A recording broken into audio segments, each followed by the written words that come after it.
Lorenzo Ramírez, muy buenos días. Muy buenos días. Acaba de definir perfectamente lo que es un Estado totalitario. Es decir, cuando el gobierno y el Estado es lo mismo, es un Estado totalitario. Esa es la gran definición. Y además has incidido en el tema judicial, la exclusiva que está dando el Confidencial en estos momentos. Si te fijas, esto va en línea también de la reforma para que la Fiscalía tenga en exclusiva la instrucción penal y por lo tanto dirija a la Policía Judicial. Con lo cual no queda nada fuera del Estado y como el Estado soy yo, en este caso soy yo presidente del gobierno, pues tenemos un régimen autoritario totalitario. Y encima, como bien dices, vamos dando clases por el mundo de democracia y se nos llena la boca con la idea de democracia, ¿no? Esto ilustra, hoy no te dejo ni que me preguntes, esto ilustra, José Antonio, para que veas, sobre todo para que vea la gente, ¿no? Porque tú lo sabes muy bien, hasta qué punto la labor que estamos haciendo muchos, pidiendo que primero, antes de fijarnos en la suciedad de la casa ajena, vayamos a la propia y limpiemos nuestra casa, lo importante que es, porque si no, vamos a estar todo el rato persiguiendo a enemigos extranjeros, que algunos enemigos evidentemente son muy reales, y no vamos a estar haciendo lo que tenemos que hacer, que es garantizar que nuestra estructura de poder pueda permitir que quede algún tipo de margen pues para las libertades y para el Estado de Derecho, que ya pues me parece a mí que se ha convertido en un estado de cohecho, ¿no? Un estado de cohecho absolutamente permanente. Bueno, es una deriva absoluta y el problema es que el resto de países incluso nos miran con envidia, como diciendo qué bueno que España está haciendo esto, a ver si nosotros podemos hacer lo mismo, ¿no? Bueno, es un Estado fallido. Entremos en temas también de arena internacional. Vamos a ver hoy durante el día, tú lo has venido diciendo durante los últimos días, el portazo de Elon Musk, ¿no? Es decir, aquí, y fíjate que eras uno de los primeros que empezó a decir no me fío de Elon Musk, ¿no? Y ahora se ve pues, que Elon Musk se mueve por el color del dinero, ¿no? Como gran parte, ¿no? de los tecnofeudalistas, ¿no?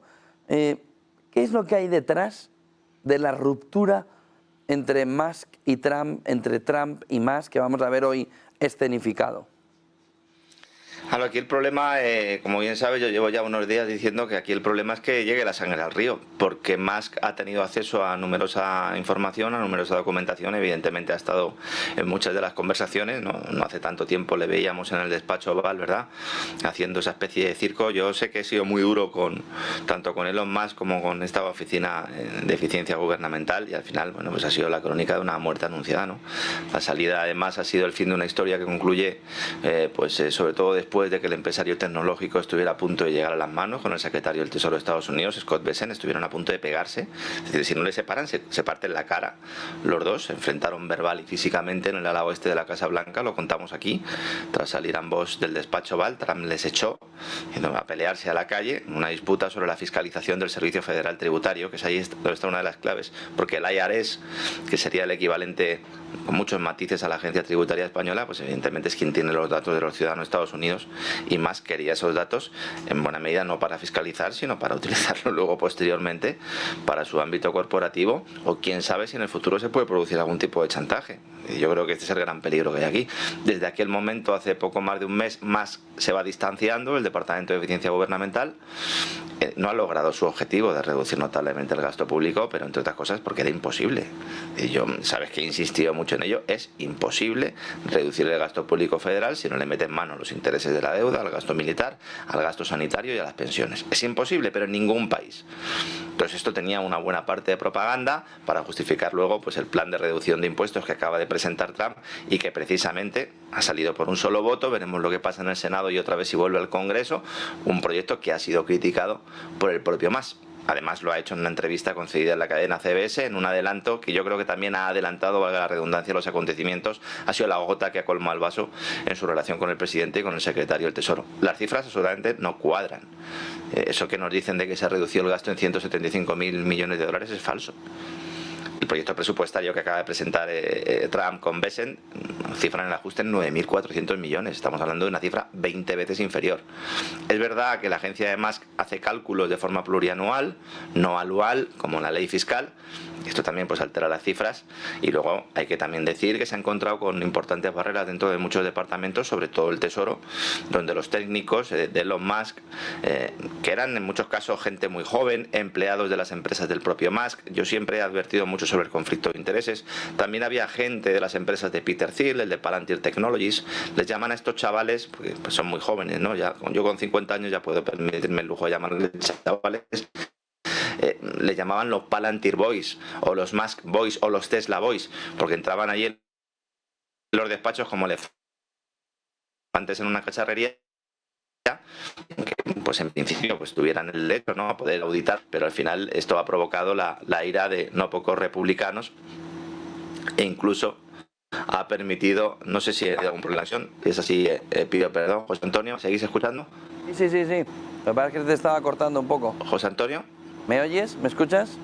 Sí, ¿me escucháis? Ahora ya bien, se te ha cortado un poquito. Se me estaba cortando. Yo te escucho perfectamente. ¿Tú a mí?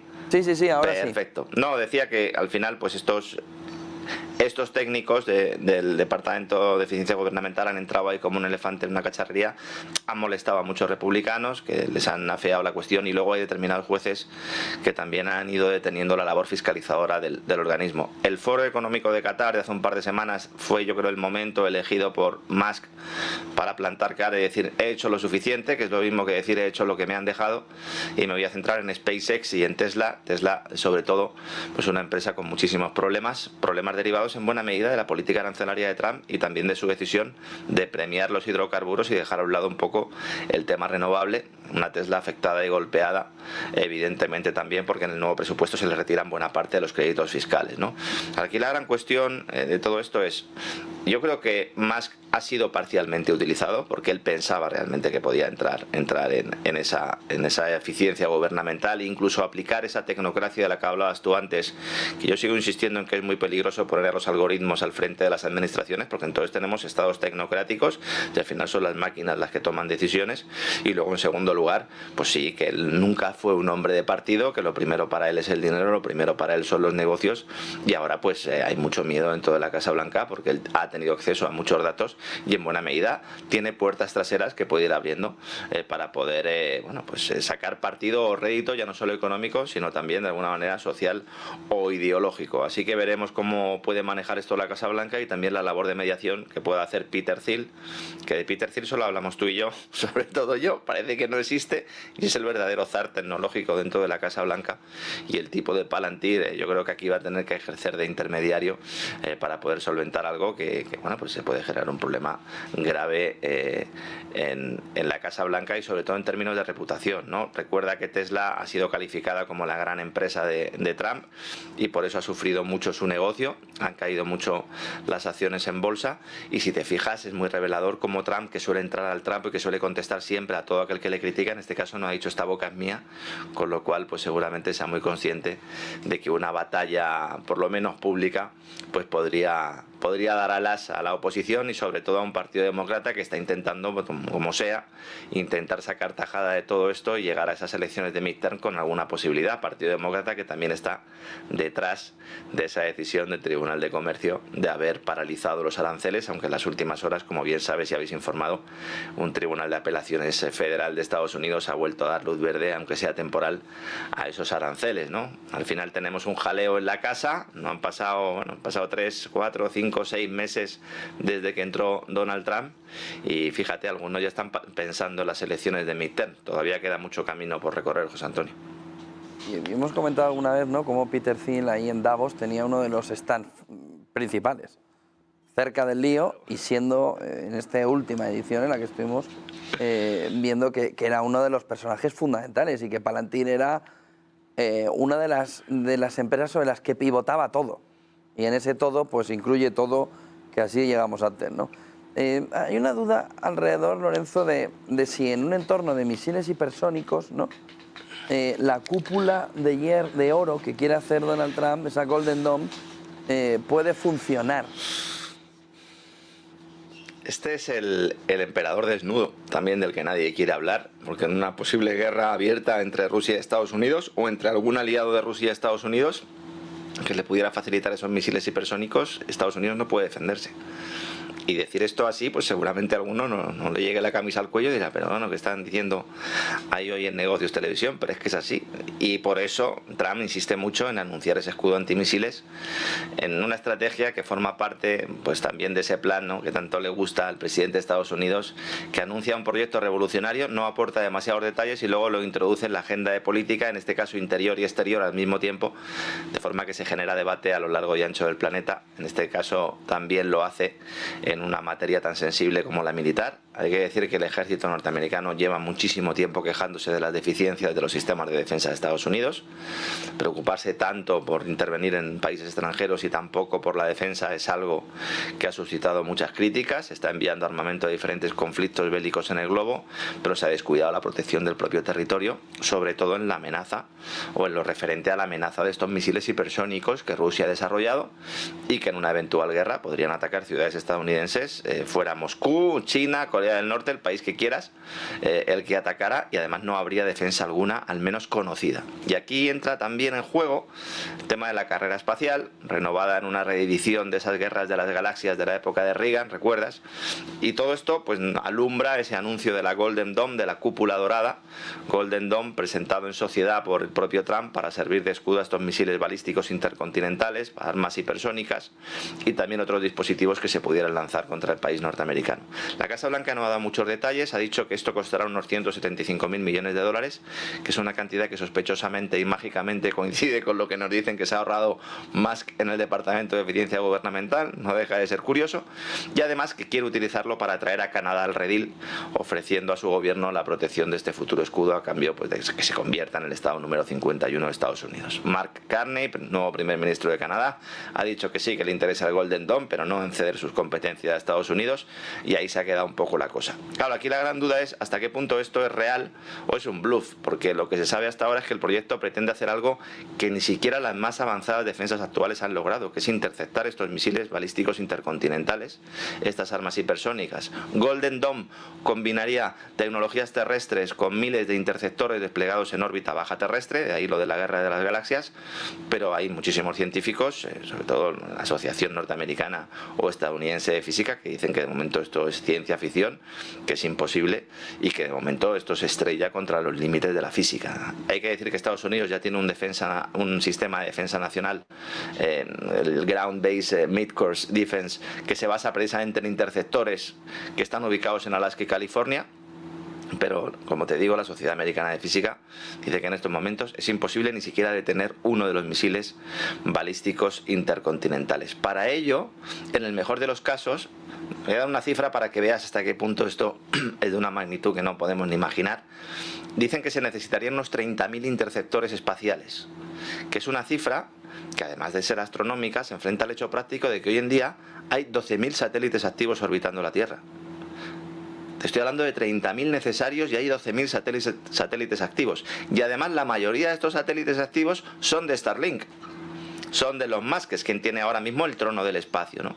Y luego el hecho de llamarlo Golden Dome viene ligado al Iron Dome, a la cúpula de hierro de Israel. Se trata pues, de decir, bueno, los israelíes tienen una cúpula de hierro, yo la voy a tener de oro. Y yo creo que este no es el ejemplo más adecuado, porque si algo ha demostrado, sobre todo en los últimos meses, en los últimos años, el Iron Dome, es que no funciona correctamente. Este sistema de defensa aérea lleva mucho tiempo en tela de juicio en Tel Aviv. Hay militares israelíes que llevan mucho tiempo señalando que esto o que este supuesto escudo no es tan infalible como nos dicen, sobre todo después del famoso ataque aquel de Irán. Algunos hablan incluso, yo he hablado con algunos de los oficiales que han venido en algunos casos a España, ¿no?, a firmar contratos con empresas militares norteamericanas, dicen que esto es un generador de fuegos artificiales que dispara cohetes autodestructivos al aire para crear una simulación de tensión. Hombre, yo no creo que se pueda ir tan lejos, pero desde luego que haya militares israelíes que opinen esto, pues ya nos dice hasta qué punto pues se puede tratar de un sistema que, como digo, no es tan eficaz como nos están contando. Y una muestra de ello es que cuando se lo pidió Zelensky a Netanyahu, Netanyahu se negó. no porque no quisiera dejar desprotegido o quisiera pues evitar, ¿no?, dejar desprotegida en este caso las ciudades israelíes, sino que esta tecnología, que en buena parte es norteamericana, lo que le dijo Kiev es: déjame el know-how, déjame esa tecnología y yo pues con Estados Unidos la traigo a Kiev y la utilizo para defenderme de los rusos. ¿Cuál era el miedo? Que en realidad en escenario de guerra abierta en Ucrania se demostrara que este Iron Dome pues no era tan fiero o no era tan defensivo como lo pintaban, ¿no? Aquí hay un contrapeso tradicional entre guerras y entre armas y sistemas de defensa en todas las guerras, que está, bueno, pues esta balanza se está inclinando mucho hacia Rusia, porque Estados Unidos se ha preocupado más de otras cosas y se ha preocupado más de determinados armamentos tecnológicos que están muy bien a la hora de conseguir objetivos sobre el terreno, pero que a la hora de defender ciudades norteamericanas pues brillan por su ausencia, y esto es uno de los elementos que también pueden explicar la razón por la que Trump no quiere ni en pintura un enfrentamiento abierto con Rusia, al menos de momento. A partir de ahí, hay un tema en Europa, hay muchos que preocupan, pero hay un tema alrededor del control que preocupa cada vez más. Hablábamos mucho del euro digital y parece que nos han colado de rondón la cuenta bancaria europea, ¿no? Que es perfecta, ¿no?, para el saqueo del ahorro de los hogares, ¿no? Al final es una especie de globalismo financiero, ¿no?, y de fusiones. Lorenzo. Han cogido del plan Draghi lo que han querido, ¿no? Del plan Draghi han cogido lo que han querido. Solo se han quedado con lo de la cuenta de ahorros europea, que han dicho: ah, pues esto es maravilloso y así le podemos dar dinero a Rheinmetall, a Indra y a quien haga falta, ¿no? A ver, aquí hay que decir, y esto enmarca también con la OPA de BBVA Sabadell, con algunas operaciones de fusiones bancarias que están ahí esperando para poder dar el pistoletazo de salida. A ver, la Comisión Europea, con el Banco Central Europeo, aspiran a reducir notablemente las entidades financieras para acelerar lo que es un experimento monetario digital, el del euro digital, y para eso se necesita que cada vez haya menos bancos, que sean más grandes y que sean además transnacionales. Ahora se produce la OPA de BBVA y Sabadell. Es verdad que es una operación interna, nacional, afecta solo a bancos españoles, pero Bruselas, en contra de lo que se hacía antes, porque antes recordarás, José Antonio, que estas cosas se hacían un poco mal de tapadillo, ahora directamente Bruselas le ha dicho a Sánchez que tiene que aprobar la operación, que no se puede oponer. Oiga, pero esto no es decisión del gobierno español. No, esto es decisión nuestra y les indicamos, sobre todo ahora que está la operación en Consejo de Ministros, que ustedes la tienen que aprobar. Y además, de alguna manera le da una salida a Sánchez para que si la aprueba diga: no, es que al final son los de Bruselas los que me han dicho que la tengo que autorizar, a pesar de que evidentemente pues atenta contra la competencia. Hicisteis allí en Plató un especial y estuve yo hablando sobre el tema bancario. Entonces, es muy probable que la decisión implique aprobación con condiciones, lo cual beneficiaría a CaixaBank fundamentalmente y a Santander. CaixaBank, banco participado por el Estado, porque podrían hacerse con algunos activos, fundamentalmente del Sabadell, que son activos atractivos, ¿no? En todo caso, lo que marca aquí es una tendencia hacia un globalismo financiero, yo también lo denominaría así, de forma que haya un mayor control vertical de la banca, con el objetivo de obligar a los hogares, y digo obligar, no incentivar, sino obligar, a destinar sus ahorros a lo que digan los burócratas.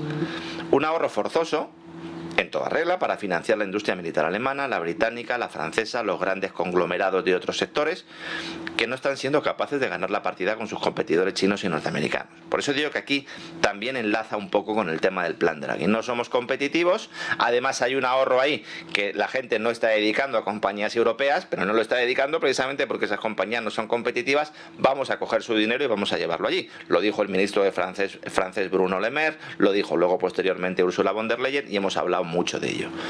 Esto ha tenido un hito en los últimos días, porque cuando estaba Carlos Cuerpo, ministro de Economía, le estaban preguntando por el tema de la OPA de BBVA y Santander, cuando estaba BBVA y Sabadell, perdón, cuando estaba deshojando la margarita, estaba en un acto esta semana con la comisaria europea de Servicios Financieros, una portuguesa que la han puesto directamente para completar la unión bancaria y de los mercados de capitales, que si lo decimos así, pues suena muchísimo más bonito, ¿no? Y allí ella presentó esa idea de la cuenta corriente, de la cuenta de ahorros europea. Entonces, la idea es lanzar el euro digital, extraer los ahorros de los hogares que no estén en el mercado bursátil para orientarlo hacia las empresas que determine la Comisión Europea. Entonces, esta cuenta nos la presentan como la manzana, ¿verdad? Como le daba la manzana a la bruja a Blancanieves. Dice: no, así los pequeños ahorradores podrán meter sus ahorros y tendrán pocas comisiones y los podrán rentabilizar de una manera sencilla y barata. ¿Cuál será la garantía de rentabilidad? Lo que diga Bruselas. Igual que con las primas a las renovables o con las inversiones en renovables se ha garantizado una rentabilidad del 5, del 6, del 7%, se puede determinar que si inviertes en armamento puedes tener una rentabilidad asegurada. ¿Y esto cómo se paga? ¿Cómo se paga esta rentabilidad? Detrayendo recursos de otros sitios mediante más emisión monetaria, y así de esa manera logras que el dinero llegue a estas grandes corporaciones que no son competitivas en lugar directamente de venir del Banco Central Europeo, del ahorro de los ciudadanos. Problema: que cuando el Banco Central Europeo da dinero, lo crea de la nada y eso genera distorsiones en los mercados. Pero si cogemos el ahorro de los ciudadanos de forma forzosa y se lo entregamos a corporaciones que no son rentables per se, nos cargamos toda la base de la economía. Y al final entregamos ahorro a corporaciones cartelizadas europeas en beneficio pues de los amiguetes de von der Leyen, de Sánchez, de Feijóo si viene luego, de Starmer, de Macron y compañía. Y luego cuando todo el dinerito esté en esas cuentas, pues entonces se pasan a euros digitales y listo. Cuidado, porque la trampa está tendida y muchos van a picar. Y lo peor de todo es que nos dirán que es una decisión absolutamente de libre mercado, cuando evidentemente no lo es, ¿no? Solo una cuestión más, alrededor de lo que se está viendo de la situación laboral. Hoy salía un informe de Anthropic, del CEO de Anthropic en Axios, que apuntaba que la inteligencia artificial podría dilapidar prácticamente el 50% de determinados sectores, sobre todo de cuello blanco. De tal manera que, además, en la entrada de los jóvenes al mercado laboral podría dejar el paro juvenil en torno del 50%, aquí en España, por ejemplo, quedándose tan tranquila. Sin regulación, sin de verdad, tenemos regulación, pero no la regulación que deberíamos tener. Y además venimos en un entorno donde no están claros los números del mercado laboral aquí en España, sino que hay una propaganda gubernamental alrededor de algo que empieza a verse ya de trasfondo como un desastre laboral que nos están escondiendo, ¿no? Es que el cáncer del mercado laboral español se ha ido gestando durante muchos años y además ningún ministro, alguno a lo mejor ha realizado alguna declaración en algún momento, pero al final todos han optado por meter las cifras debajo de la alfombra, maquillarlas en mayor o menor medida y además aprovechar las épocas de crecimiento económico en las últimas etapas, sobre todo artificial, generado por esa liquidez masiva procedente de los bancos centrales y además en el caso de España actualmente beneficiándose, ¿no?, de los problemas que tienen fiscales países como Francia o Alemania, que hacen que nadie en Bruselas quiera meter en vereda el gasto público. Entonces se sigue alimentando con gasto público, en el caso de España con mucho empleo público, basándose sobre todo en el turismo y con una política de subsidios que ha desincentivado el empleo, lo cual además está provocando que haya cada vez más brechas entre los ciudadanos, más desigualdad, que en teoría el gobierno socialista es lo que decía querer perseguir, y sobre todo pues generando un germen de crisis social que, si en algún momento dado se acaban los subsidios, puede provocar caos y puede provocar enfrentamientos civiles, como estamos ya viendo en determinadas localidades donde hay un alto componente de población que no trabaja, mucha de ella en algunos casos inmigrante, ¿no? Como dices, aquí la clave está en las mentiras de los datos de empleo, porque si tú tienes un análisis o un diagnóstico más o menos certero, aunque luego hagas propaganda, ¿no?, y lo utilices o utilices los datos de forma torticera, si tú haces un análisis certero, luego puedes adoptar las medidas para intentar solucionar el problema. El problema más es que aquí nadie quiere solucionarlo, ¿no? Y las mentiras son múltiples. Tenemos un escenario de precariedad, tenemos muchísimos más parados de los que oficialmente se registra, tenemos unos costes laborales disparados.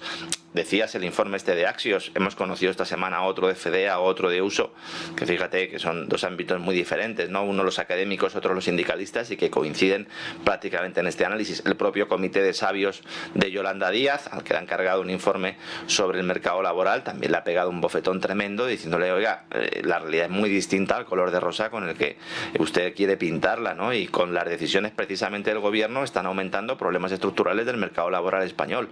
Como digo, no es solo un problema del PSOE, también lo fue en su momento el Partido Popular, pero claro, al final, ¿qué tenemos? Pues 1,3 millones de desempleados que no están contabilizados como tales. De los contabilizados, más de 1 millón llevan más de un año buscando empleo sin conseguirlo, lo cual ya es paro de larga duración, en un país que además, si hacemos caso al mensaje gubernamental, va como un cohete. Si va como un cohete, porque hay 1 millón y pico de personas que llevan un año buscando trabajo y no lo encuentran. Luego el tema de la precariedad. Al modificar el tema de los contratos fijos discontinuos, se ha producido una precariedad hasta el punto de que ya llega al sector público. Es decir, ¿cómo será la cosa que en estos momentos la temporalidad de los contratos públicos es del 30%, cuando en los contratos públicos, bueno, pues no ha habido nunca ningún tipo de precariedad? En el sector privado, ¿qué decir? Hay 8 millones de trabajadores asalariados que están en condiciones de subempleo. Es decir, que están en puestos de trabajo que requieren menos habilidades de las que tienen o que están contratados menos horas de las que necesitarían trabajar, ¿no? No hay nuevos autónomos españoles, casi todos los que llegan son inmigrantes. ¿Por qué? Los españoles se están marchando de nuevo, hay un nuevo éxodo. El 97% de los nuevos trabajadores por cuenta propia desde el año 2021 son de origen extranjero según los datos del INE. El tema de que el 40% de los contratos sean en realidad contratos temporales a través de la manipulación de los fijos discontinuos. La subida del salario mínimo interprofesional que ha expulsado a cientos de miles de empleadas del hogar del mercado laboral y además también ha afectado notablemente a jóvenes, especialmente en el sector agrícola, provocando algo que yo llevo siempre diciendo aquí. Yolanda Díaz en realidad no está trabajando para los que menos tienen, está trabajando para las grandes corporaciones, porque las grandes corporaciones no tienen ningún problema en subir el salario mínimo y son las pymes, los emprendedores, los que tienen esas dificultades y al final lo que consigue es eliminar buena parte del tejido productivo. Y luego factores como la baja productividad, la temporalidad de la que te hablo, el elevado desempleo juvenil que comentabas antes, lo que se añaden a todo esto es una cuestión cultural, porque en España, y esto es lo sangrante, el paro ha dejado de ser una anomalía para convertirse en una opción. O sea, hay personas que consideran que el paro es una opción viable porque no les compensa trabajar. Esto es la llamada trampa del desempleo, que es un fenómeno que se produce cuando trabajar supone perder ayudas sociales, asumir una mayor carga fiscal y además en muchos casos tener que trabajar en una situación de subempleo que no compensa el ir todos los días a trabajar. Fíjate con toda la polémica que se ha generado en torno al tema de las personas, ¿no?, que no tienen hogar y que están durmiendo en AENA, toda esa batalla política que se ha producido. Y el otro día yo tenía acceso a un dato, hay muchísima gente que está durmiendo en el aeropuerto, pues no tiene casa, que tiene trabajo. Es decir, se levantan por la mañana del suelo, se arreglan y se medio lavan en los baños de AENA y se van a trabajar. Y por la noche vuelven, porque ni siquiera pueden tener acceso a una pequeña habitación donde poder pues simplemente dormir bajo un techo, ¿no? Esto es una situación, como decías al principio de la entrevista, de Estado absolutamente fallido. Y mientras vienen muchos inmigrantes, sobre todo de Hispanoamérica, a realizar trabajos que no queremos hacer los españoles, y esto hay que decirlo bien claro, están llegando inmigrantes del norte de África, que muchos de ellos no solo cobran masivas subvenciones, sino que además están generando problemas de disturbios sociales más que evidentes, y ante esto tenemos a personas que quieren trabajar y que no pueden, y personas que pueden trabajar y que no quieren. La situación es absolutamente, ¿no?, pues de alerta roja. Y en contra de esto, pues sale Yolanda Díaz con sus vestiditos, con su peluquería diaria, a decirnos que no pasa nada y que los que cuestionamos su labor somos antipatriotas o que somos disidentes o negacionistas. Bueno, pues luego al final vendrán la época de los llantos, de los lloros, vendrá la época de las vacas flacas y no sé, pues le echaremos la culpa a Putin, al cambio climático, a Xi Jinping, a Donald Trump o al que venga, José Antonio. Muchísimas gracias por toda esa fotografía. Fíjate que nos habla, lo podemos dejar para la semana que viene, Lagarde y el Foro Económico Mundial, pero sí. Nos termina de cerrar el círculo, ¿no? Fíjate cómo será la cosa que se quiere ir ella del Banco Central Europeo. Es decir, el pacto era, Klaus Schwab se retira de la presidencia del Foro Económico Mundial y se va al patronato, que además lo contasteis prácticamente en directo, ¿verdad, Marc y tú, cuando estabais allí? Se va al patronato, se queda en el patronato tutelando un poco la cosa, ponen al ex consejero delegado de Nestlé al frente del cortijo y luego en el año 2027, cuando Christine Lagarde termine su mandato en el Banco Central Europeo, Christine Lagarde sustituye a Klaus Schwab. Klaus Schwab se tiene que ir por un escándalo de corrupción que ha dado solo la prensa norteamericana algunas pinceladas y que seguramente pues podamos conocer algunos detalles más adelante. Todo eso se está deteniendo, se está parando.